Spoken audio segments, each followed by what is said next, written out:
All right, so we have some kind of breaking news, maybe not an earth-shattering story, but an interesting one. Kyle Rudolph, the well-known tight end, played 10 years for the Minnesota Vikings, made a couple Pro Bowls. He is now a member of the Tampa Bay Buccaneers. The Buccaneers clearly love their veterans, which, I mean, listen, it's not a bad strategy. Get a lot of guys who have had success with previous teams, and maybe they're washed up, but some of these guys are not going to be washed up. And I think that's the logic. Kyle Rudolph has had a very good career. If Kyle Rudolph retires today, he's not going to be a Hall of Famer or anything like that, but he's certainly someone who's had a career he can be very proud of. He did not have his best season last year. In about 500 snaps with the Giants, he was fine. He wasn't spectacular. So the question is, how much does he have left in the tank? And how much is he actually going to make a benefit for the Tampa Bay Buccaneers? The reality is probably not that much. But again, if he can just be a solid contributor, there's some value here. And it's just one of those very fascinating, interesting situations that Tampa Bay, they continue to go after these, the Akeem Hickses of the world, the Logan Ryans of the world, now Kyle Rudolph. We all kind of say, he's getting up there in age. But I think Jason Light says, everyone said that about Tom Brady. We won a Super Bowl because of it. I'm fine with, age is just a number. If you can play, you can play. And I do think that at the very least, Kyle Rudolph should be a solid contributor, because you look at who Tampa Bay has right now, there's no Rob Gronkowski. While Gronkowski has sometimes somewhat hinted that he might return, it seems like he's not going to return. It seems like he's retired. And at the very least, you should operate under the assumption that Gronkowski will not come back. So assuming that's the case, you have, you don't have O.J. Howard anymore either. He's with Buffalo now. So you have Cameron Brate. You drafted Cade Otton, who, who knows? There's a chance that could work out. But getting another guy in the room and getting a guy who, hey, I'm sure a lot of Buccaneers fans, myself included, were very happy when he caught an overtime winner against the Saints to end their season in the playoffs. So, you got that going for you, certainly. But again, it's just kind of that mindset. And I think that's maybe the more interesting thing for me, is it's kind of less about the fact that, they added Kyle Rudolph, because how much does he have left in the tank? I don't know. But, you get enough of these guys, some of them are probably going to return to form. And if Kyle Rudolph can be prime Kyle Rudolph, or at least like close to prime Kyle Rudolph, that's a very good addition.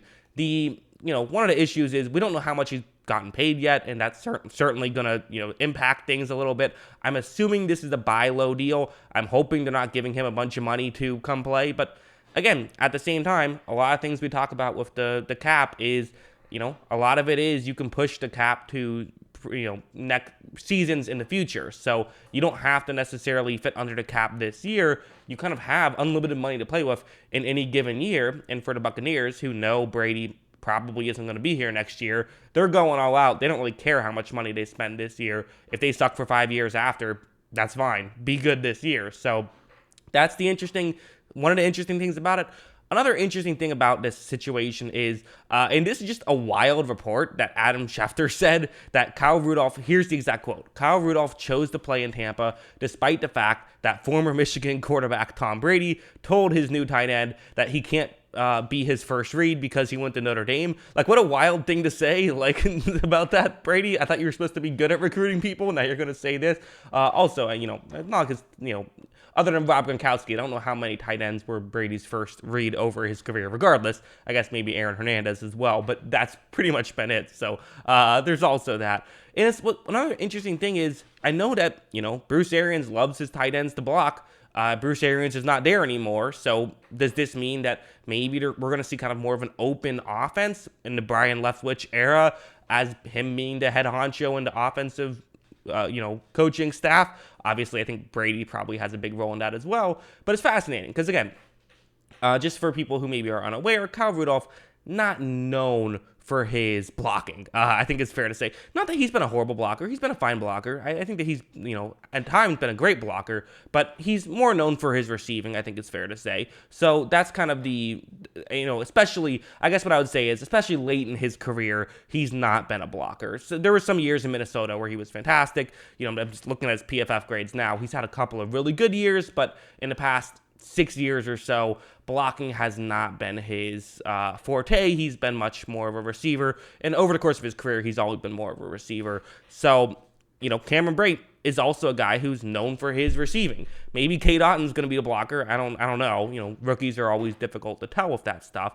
But for someone like Kyle Rudolph, that's where I'm fascinated by this situation of, what's going to happen? How is this all going to work? Is he going to be the Rob Gronkowski replacement? It doesn't seem likely. Is he maybe just a big body to throw to in the red zone? Because there's value in that. He's 6'6", 265. We know he can, again, like I said, we know he can catch an overtime winner against the Saints. Maybe there's some value in just having a guy like that in the locker room. Maybe they like his locker room presence. But again, to me, the more interesting aspect is the way that they're going after veterans, which as a whole, I do think is a smart decision. I think teams get too obsessed sometimes with focusing on trying to get young players.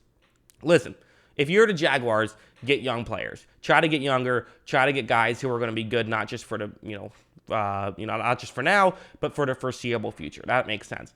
If you're the Tampa Bay Buccaneers, what are you doing trying to get younger? No, go out, find whoever is the best player available. If Kyle Rudolph is the best player available at 32 years old, which is not that old, and I think that's kind of a theme that we've seen with some of these football players is we all kind of say, you're washed up, you're over 30, and you had a sort of a down season. Maybe he had a down season because the Giants were trash last year. I mean, listen, I'm not going to say the Giants were bad for every single game or anything like that. But, Kyle Rudolph, especially sort of late in the season, he was probably their best player at times towards that. I still say those Jake Fromm games with the Giants might be the worst offense I've ever seen. I'm not going to hold too much against him for struggling to really show much during those games, So that's kind of the reason to feel optimistic of, over the course of his career. He's typically tends to be pretty good for 500 snaps. He'll get hurt here and there, but, that's part of why you bring in a tight end, because tight ends get hurt. So get a few that can play well. Cameron Brate is a good tight end, but you don't want to have to rely on him to be a tight end one. Cade Otton, I think, is a solid prospect. You don't want to rely on him to be a tight end two. Kyle Rudolph comes in.